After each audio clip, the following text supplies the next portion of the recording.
Hi guys, welcome back. So Ireland 29, England 10. What did we learn about these two teams as they build up towards the World Cup? Rather than a straight match report, that's the style I'm going for here. Now Ireland, let's start with them as the home team. They're simply a better side than England. Let's face it, as an England fan, that's just how it is. They're first tier, we're pretty much second tier. They weren't at their best, but they were far too good for England. And it's a great stepping stone, a perfect workout for Ireland, a fairly tough nut to crack, but they kept patient and they did crack that nut, some good tries as well. So their team is shaping up, it's starting to become pretty clear, a few good statements there. I thought Bundyaki especially made a big statement at 12. All power, all pace, just looked right on top of his game. Ringrose was looking pretty good as well. Hansen had a fantastic game. That backline is balancing out so nicely. Ross passing was brilliant. His kicking was off though. When Sexton's not fit, when he's back available from his ban, he probably is straight back in, but some good passing from Byrne. Couple of worries with Dan Sheehan going off early. Furlong maybe still not quite back to his best after his injury. It's a bit concerning. Maybe he doesn't start, I don't know. And like I said, if Byrne plays, his kicking from the tee was a bit off, but those are just minor things really. They're looking like they're building nicely. They've obviously played together for ages. They're looking decent. And another big positive, Cian Prendergast playing 8, the youngster there with his first start. I mean, he could play 8, 6, 7, even second row if you needed. The star of the future, a starter of the future. But for this World Cup, he's definitely going to be in the squad. Can just cover everywhere, I'm sure of it.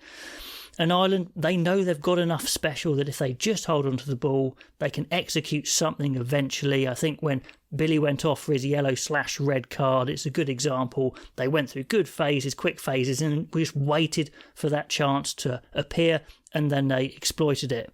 For example, when Billy went off, they scored straight away. Ryan van der Fleer making some good breaks, and then they spotted the space. Ross Byrne zings it wide for a walk-in for low. So that's the definition of clinical versus 14, and also in the closing stages, they were pretty clinical.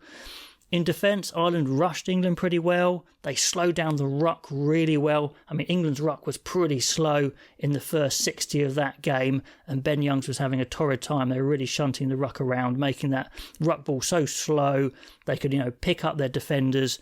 They could come up. England were pretty predictable anyway, but slowing down that ruck was really, really good. Can they do that against the better teams? And then to cop it all off, we had the magic moment from Centurion Keith Earls. A really good try, good finish, some good speed, great dive. Brilliant stuff. Just when England were actually building a little bit of momentum in that second half.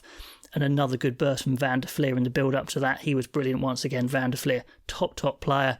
Brilliant for Earls. Will he make the squad? I think you've got to hope he does, I think, after that as well. So good workout for Ireland. They'll get a bit better, but far too good for England. So on to England, and we had another look at their game plan for the first 60 of that game, and it was very basic. They went to the air very early, they went to the air very poorly as well. They stuck to the set piece, they kicked early, they didn't build any particular momentum with ball in hand. It was pretty easy for the defence to read. If you play that sort of game fantastically well, sure, you can have success, but I just don't think they've got the players to do it anyway. So they've got a kind of a decision here. Do they stick with that and be very ordinary and get beaten, or do they go for broke and maybe get beaten anyway? A tricky one, but certainly a very boring game plan. Not a lot going on. I mean, they've been working on it. They clearly were fairly clicked in with what the game plan was. It just wasn't particularly good. They left Courtney Lawes on the wing a few times deliberately, but he's not really the man you want on the wing, is he? You probably want maybe Ben Earl on there or something. Tuolangi was hitting up pretty hard, but he's not much of a distributor. There's not much else there. And like in the two games against Wales, they just didn't really string together any decent long phases of running attack, getting over the gain line, creating chaos in behind. There wasn't any of that. Right until the end, actually, when they went down to 14, they actually woke up and started playing with a bit of pace. It was obviously far too late by then. And to be fair, some good impact from the subs, but again, too little too late. They really need to start like that.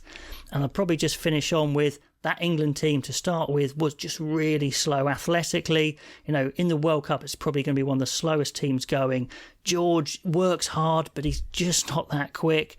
Stewart at prop was painfully slow, really looked poor, to be honest. Atoje looked a bit leaden-footed. Laws didn't have quite the athletic ability he had before, a little slow. Billy V was painfully slow.